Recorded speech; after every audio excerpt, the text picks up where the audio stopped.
नमस्कार, मैं हूं आपके साथ मनीषा डिंडोरिया। स्वागत है आप सभी का हमारे चैनल में। अरविंद केजरीवाल लगातार देखिए द कश्मीर फाइल्स को झूठ तो बता ही रहे थे, अब उनका एक झूठ और सामने आ रहा है। जिस तरीके से अरविंद केजरीवाल ने अपने एक इंटरव्यू में कहा था कि उन्होंने कश्मीरी पंडितों को, जो कि माइग्रेंट बनकर दिल्ली में रह रहे थे, 233 कश्मीरी पंडितों को जॉब दिलाने का काम किया था दिल्ली सरकार ने। और अब उनकी पोल खोली है कश्मीरी माइग्रेंट टीचर एसोसिएशन की तरफ से। एक प्रेस रिलीज जारी किया गया है जिसमें उन्होंने बताया है कि जून 2010 में उन्होंने दिल्ली हाई कोर्ट में एक अर्जी डाली थी जिसमें उन्होंने नौकरियों के बारे में जिक्र किया था कश्मीरी पंडितों के लिए, लेकिन दिल्ली सरकार ने डिनाई कर दिया था। और अरविंद केजरीवाल अपने इंटरव्यू में बोलते हुए नजर आ रहे हैं कि उन्होंने कश्मीरी पंडितों को नौकरी दी है। तो उमेश शर्मा जी इस वक्त मेरे साथ हैं, सुप्रीम कोर्ट के वकील हैं। सर से ही हम एक बार बातचीत कर लेते हैं। सर, प्रेस रिलीज आपने भी देखी होगी जिस तरीके से दिखाई गई है और उसमें बताया गया है साफ साफ तरीके से। तो अरविंद केजरीवाल का झूठ तो पकड़ा गया है, लेकिन फिर भी अरविंद केजरीवाल बेशर्मी से झूठ बोल रहे हैं।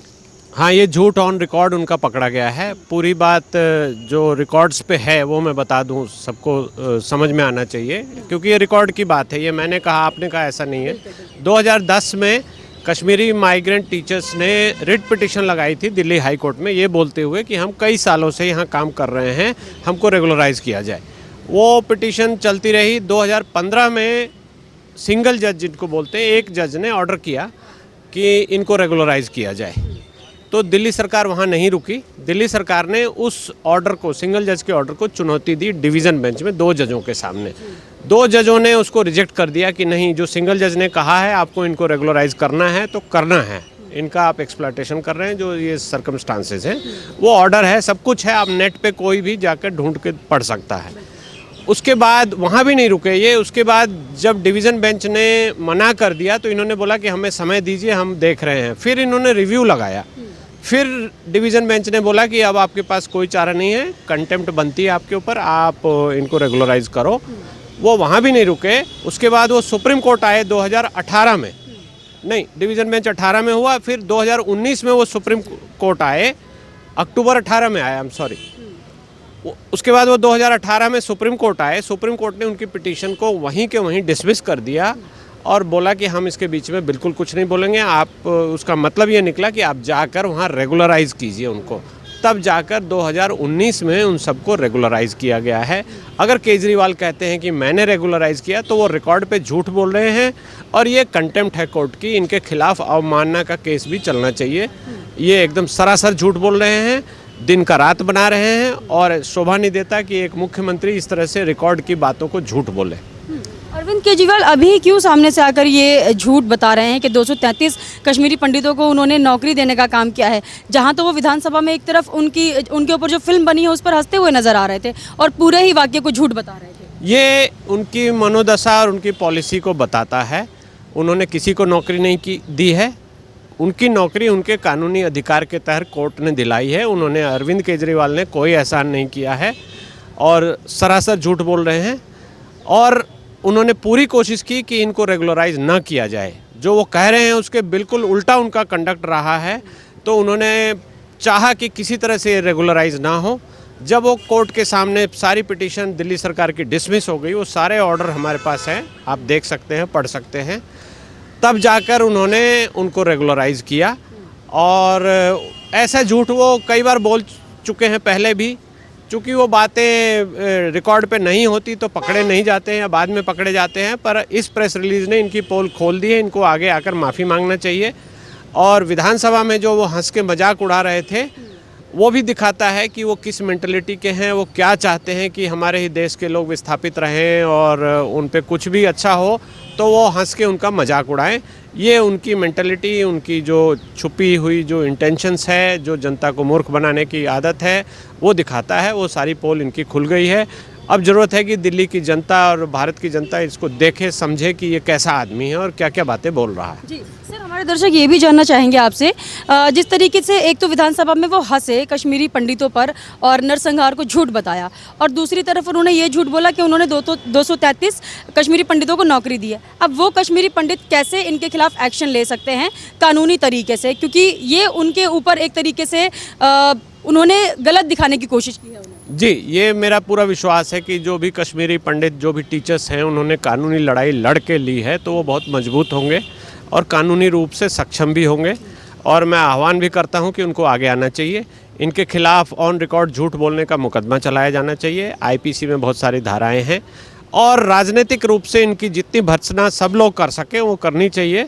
इन्होंने ऑन रिकॉर्ड झूठ बोला है, इन्होंने कहीं कोई नौकरी नहीं दी है, वो कोर्ट के ऑर्डर के बाद दी गई है नौकरी। कानूनी अधिकार जो हमारा आर्टिकल 14, आर्टिकल 19 में जो राइट है, आर्टिकल 16 का जो राइट है, उसके अंतर्गत वो नौकरी मिली है। वो इन्होंने कोई कृपा नहीं की है। इनको कृपा करनी है तो जो ये कह रहे हैं कि हम 2 लाख 20 लाख नौकरियां देंगे, वो बताएं। वो भी पोल इनकी खुल गई है। कोई नौकरी इन्होंने किसी को अदरवाइज़ भी नहीं दी है, वो झूठ बोल रहे हैं। इनकी एम्प्लॉयमेंट एक्सचेंज की वैकेंसीज उठाकर देख लीजिए, इन्होंने कितने लोगों को अपॉइंटमेंट दिया है वो देख लीजिए। तो इनका सारा झूठ का जो पोटला है वो खुल जाएगा और इसको कंडेम होना चाहिए। इसमें कानूनी रूप से भी इन लोगों को आगे आना चाहिए। कोर्ट में भी एप्लीकेशन लगाएं। अवमानना का ये कंटेम्प्ट भी है, मेरे हिसाब से तो ये कंटेम्प्ट बनता है। अब बोला है तो ये टाइम बार्ड भी नहीं होगा। अब इसको ये लेकर कोर्ट के सामने आए, चाहे तो हाई कोर्ट के सामने लाएं। सुप्रीम कोर्ट ने तो कोई ऑर्डर ही नहीं किए थे। सुप्रीम कोर्ट ने तो सीधा कहा था कि भागो यहाँ से, डिसमिस है ये पिटीशन। तो डिवीज़न बेंच में ये जाएं और कोर्ट को बताएं कि उस वक्त इन्होंने कैसे डिले करने की कोशिश की थी। 2015 के ऑर्डर को 2019 में इन्होंने इम्प्लीमेंट किया है। 4 साल इन्होंने लोगों को लटकाए रखा। उन 250 लोगों पे क्या बीती होगी जिनका रेगुलराइजेशन रोके रहा, ये ज़रा हम सोच के देखें तो बहुत ही तरस आता है कि कैसा इन्होंने व्यवहार किया। और आज आगे लपक के कह रहे हैं कि मैंने उनको नौकरी दी। ये बिल्कुल झूठी बात है, फरेब भी है एकदम। इसकी जितना भी कंडेम हम कर सकते हैं उतना करना चाहिए।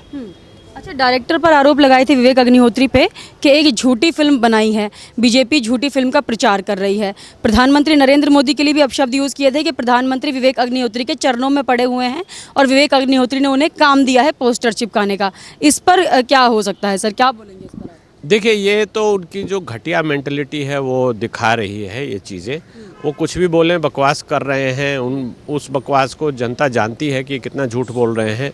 और इससे रिलेवेंट एक बात उन्होंने और भी बोला कि यूट्यूब पे डाल दो और उसका वो फ्री हो जाएगी, आप टैक्स फ्री क्यों करते हैं। तो इन्होंने 620 करोड़ रुपया, 670 करोड़ रुपया, 500 करोड़ रुपया का बजट ये एडवर्टाइजमेंट पे लेते हैं। तो इनको जो बकवास करनी है, जो इनका प्रचार है, जो ये भाषण देते हैं, वो यूट्यूब पे कर लें। क्यों सरकार का, हमारा आपका हार्ड अर्न जो टैक्स का पैसा है उसको पानी की तरह बहाते हैं और मीडिया में अपनी पब्लिसिटी फेक कराते हैं। तो कम से कम इनको बोलने से पहले ये सबक लेना चाहिए कि ये खुद ही पहले अमल करें उस चीज़ को। और हमारी राजनीति में इस तरह की ये दूषिता ला रहे हैं, ये बहुत ही गलत बात है। और बातों से झूठ बोलकर, सफ़ेद झूठ बोलकर बातों से बातों को ढक रहे हैं, जो कि जनता अब देख रही है, समझ रही है। और इनकी ये दाल अब गलने वाली नहीं है, इनकी पोल खुल चुकी है। और विवेक अग्निहोत्री को भी इनके खिलाफ लीगल एक्शन शुरू करना चाहिए। हालांकि इन्होंने बहुत चालाकी से वो स्टेटमेंट दिया है, वहाँ पर कोई ऑफेंस बनता नहीं है, फिर भी वो इनसे माफ़ी तो मंगवा ही सकते हैं कि आप माफ़ी मांगिए। जिसमें ये एक्सपर्ट हैं, पहले भी ये केस डाल देते हैं, माफ़ी मांग लेते हैं। तो अब इन पे अगर केस चलेगा, मुकदमा चलेगा, तो इनको माफ़ी मांगनी पड़ेगी, ये तय है। अच्छा, कानूनी चीज़ों से परे सर एक सवाल और आपके लिए। द कश्मीर फाइल्स आपने देखी होगी फिल्म, विपक्ष के लोग क्यों इसको झूठा साबित करने में लगे हुए, क्या लगता है आपको? देखिए, विपक्ष के लोगों के पास तो कोई मुद्दा है नहीं, झूठा साबित कर रहे हैं। जो डॉक्यूमेंटेड चीज़ है, जो एकदम राइटिंग ऑन द वॉल है, जो हमको, आपको, सबको दिखाई दे रहा है। पीरागढ़ी में जो लोग आए थे वहाँ से डिस्प्लेस होकर, अगर आप उनको जाकर अब मिले, जो कैंप से वहाँ जो रह रहे हैं, कैसे कैसे लोग वहाँ आए थे, कैसे रातों रात उजड़ गए, जान बचाकर भाग के आए। हमारे ही देश में, अपने ही देश में वो रिफ्यूजी हो गए और धर्म के नाम पे उनको प्रताड़ित किया गया। तो इस बात को विपक्ष कैसे ढक सकता है? एक तो विपक्ष ने कुछ किया नहीं इस दिशा में। अब एक पिक्चर बनाई गई है जो इस चीज़ को दिखा रही है, तो उनको उसका एक क्रिटिक करना चाहिए कि इसमें ये पार्ट सही नहीं है, ये गलत है। इस सफ़ेद झूठ हो गया ऐसा बोलना तो बिल्कुल गलत है।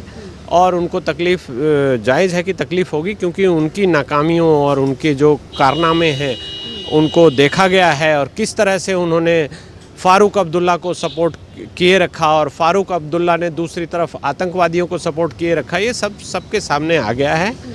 और इसको झुठला नहीं सकते। ये कितना भी भर्त्सना करें, कुछ भी करें, तो इस विपक्ष के पास तो कोई मुद्दा बचा नहीं है, इसलिए हमको उस पर कोई ध्यान नहीं देना चाहिए।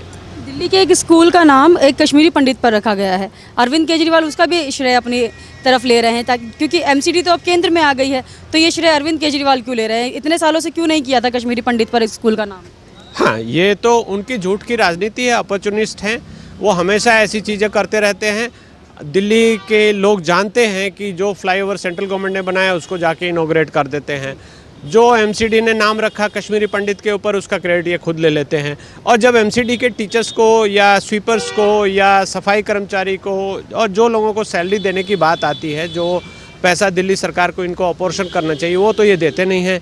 और मीडिया में हज़ारों करोड़ रुपए खर्च करते हैं पब्लिसिटी पे, और आकर यहाँ पर क्रेडिट लेते हैं कि हमने ये किया था, इसलिए हम बहुत अच्छे मुख्यमंत्री हैं, हमारा एक अलग क्लास है। ये सब बेकार की बातें हैं, ये बिल्कुल बेबुनियाद और जनता की आंखों में धूल झोंकने का काम कर रहे हैं।